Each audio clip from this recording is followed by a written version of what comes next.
Hi guys, it's Mike here from KS Bushcraft Down Under. So I'm doing this one as a bit of a viewer request.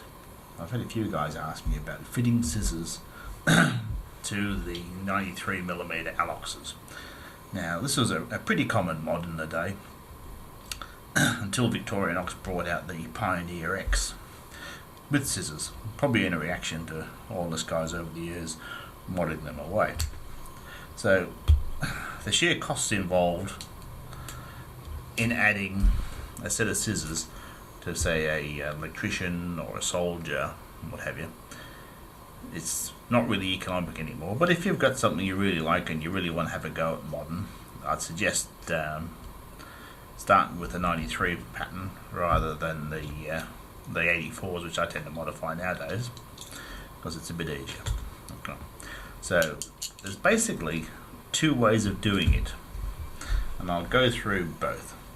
So method one, for fitting a set of 91mm scissors to a 93 Alox, you need an Alox Solo. So this is an Alox Solo here that I've popped the blade out. I've drilled this hole out to 3mm. Now you will need a tungsten carbide drill. These things are really hard. A drill press would be handy, but I don't have one button.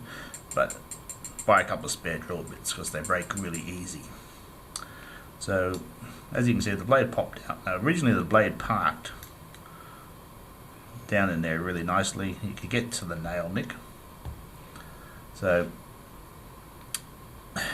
this is the method I use for years. This will give you a nice smooth back finish. Now the tricky part to it, and the only tricky part to it, is, as you can see down here, the camera's picking that up properly, I have ground the top edge of the scissors away just a little bit.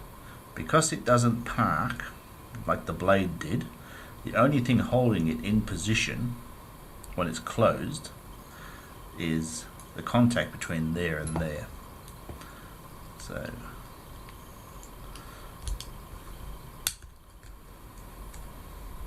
as you can see, it's spring loaded, of course.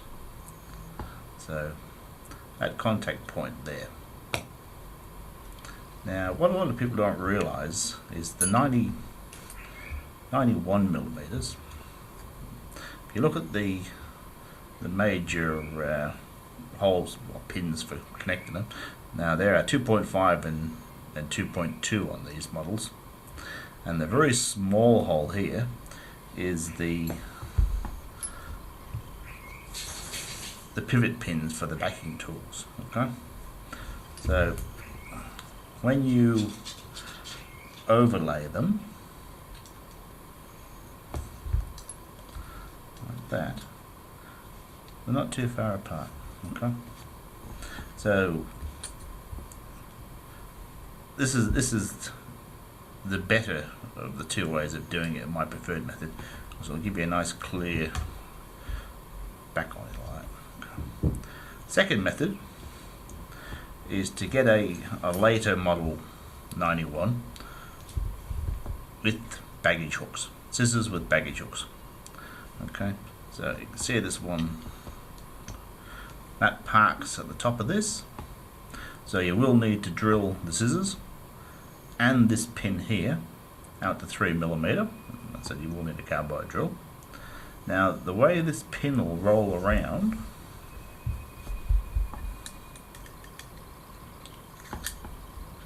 if you overlaid that there like that, you can see there's a gap. Okay, so this tool will need to be clipped off basically, because it won't lay in flat when you reposition it, and you will be able to pin it back together. It won't be a pretty finish, I can tell you that, but it can be done. So you can't use an older model without a baggage hook, it just won't work at all. But this method, it can be made to work. But if you're looking for a project as a starter, maybe it's worthwhile. Personally, I don't think it's worthwhile. Anyway guys, I hope that answers that question I was asked. Thanks for watching. Bye for now.